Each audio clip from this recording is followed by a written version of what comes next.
Hey there, welcome back to the channel.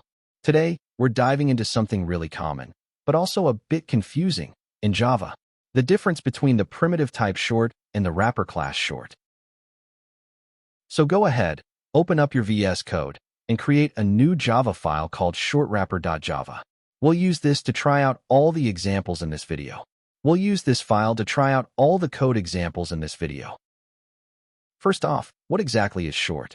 Well, it's a 16-bit primitive data type, just a simple way to store small whole numbers.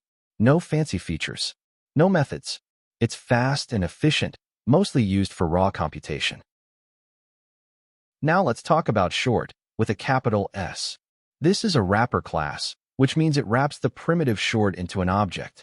And because it's an object, it comes with built-in methods that make life easier. Let's break this down step by step. Data type.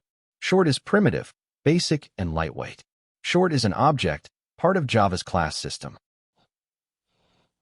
Methods. Short doesn't have any methods. It's just a number. But short has useful methods like parse short, value of, and compare.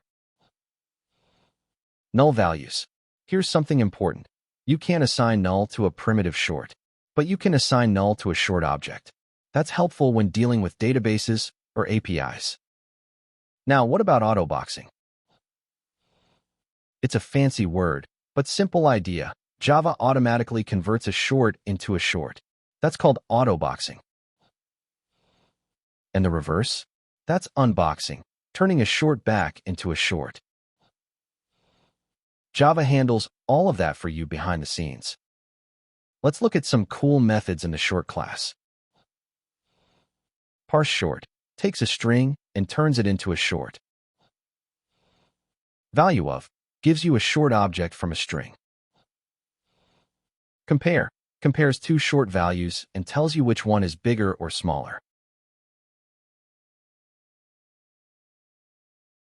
That's it for the key differences. Now it's your turn. Open your VS Code, try out some examples, and play around with the methods. Hands-on practice is the best way to really get this stuff. Hope this was helpful.